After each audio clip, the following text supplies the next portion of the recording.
So the final movie we're going to talk about, as we mentioned earlier, our schedule's been so out of whack. Yeah. Because of the coronavirus. Like, we'll be reviewing I Still Believe next week, even though it came out this week. However, it was technically supposed to come out next week until it was pushed. Got moved because of A Quiet Place, which has now moved itself. So I guess we're just going to pretend like those changes never happened. We're going to pretend like A Quiet Place never happened. Yep. That makes me sad. Part 2 never happened. That makes me really sad. I know, because that trailer was really good. Yeah. That was really good. He's got Cillian Murphy and Jim Anchu.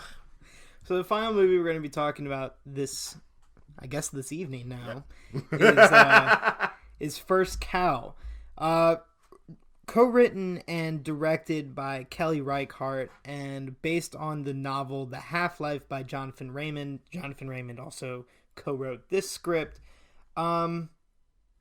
This is sort of, I guess I'll describe it as the gentlest Western I've seen in a very long time.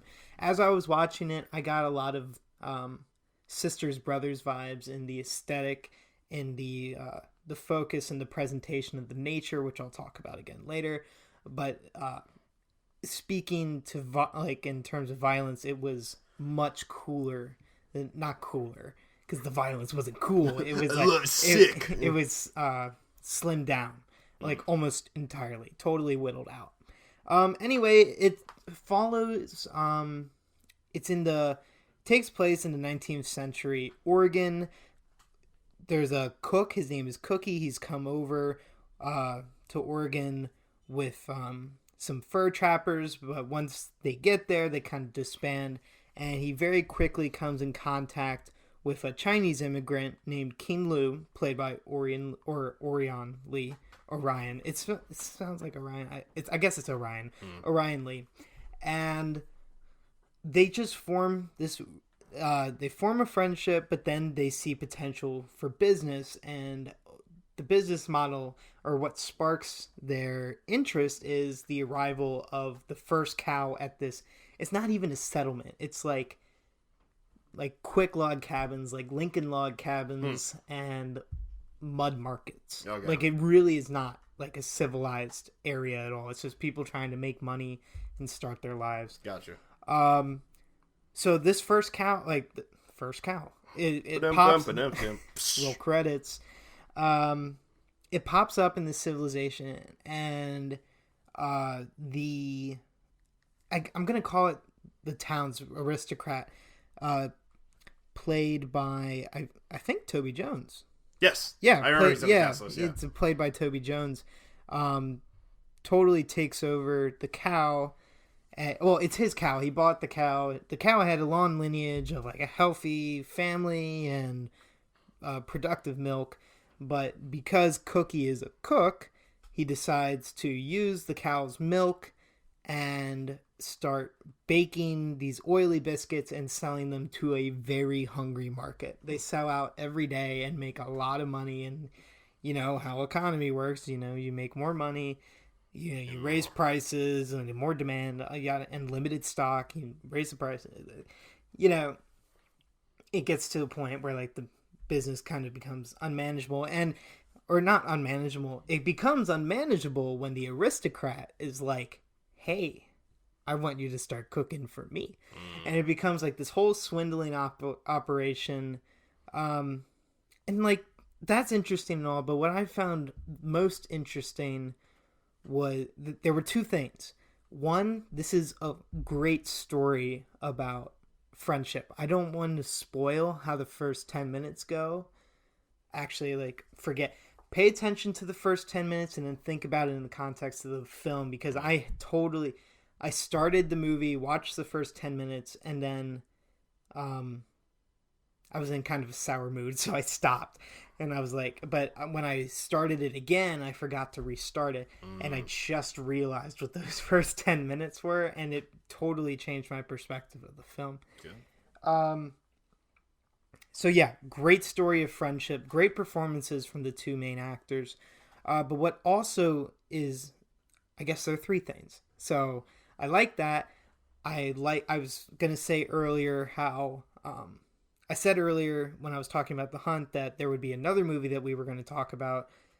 It's obviously this one that was filmed in the woods and created a totally different experience. So whereas The Hunt felt like artificial and you could tell it felt like a set.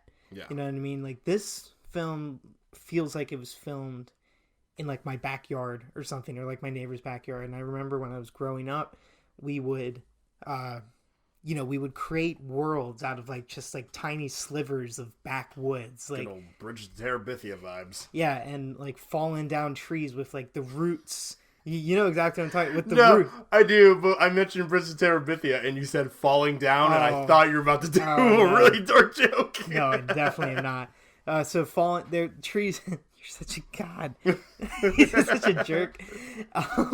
So falling down trees had like, and the roots were exposed, and like those became like our houses or whatever, and like the stuff that we found, like be it like silverware, just these really weird artifacts, I guess, and we would collect them, and whoever found them got to keep them in their treehouse.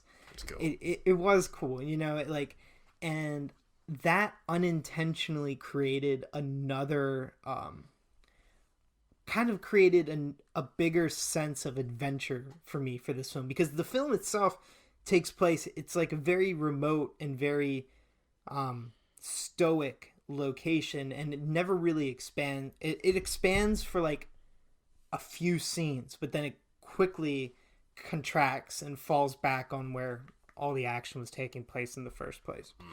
So that was great. But then also it just felt like the bare essentials of a Western. You have themes of the frontier and settlement, senses of belonging, opportunity, renovation, excitement, all either revolving around this cow or this friendship or the land itself. It's, like I said, it's very gentle. The problems begin to settle in when you consider it's a 2-hour movie. It's a 2-hour PG-13 movie with very little violence and very little action in general. Not action in like the bloodshot sense, but stuff going on. Right. And honestly, it gets a little boring. I watched this movie very late at night. It was Thursday. It was after my Riders in the Sky concert, and I was struggling to stay awake. And you know, like, I bet if I was watching it like 4:00 in the afternoon after like a day of rest, like I wouldn't have any problem during it. Right. But you know, just be wary. There isn't a lot going on in this movie, and the simple storytelling can get frustrating, I guess, if it's not what you're expecting. It's not what I was expecting. I didn't know anything about this movie going into it. So be wary of that. But there's a lot to take in visually and aesthetically, and there's, you know, I'm a huge sucker for stories about friendship. I did enjoy this. I'm going to give it 3.5 out of 5 stars. Sounds cute. It was cute. That's a good way to put it.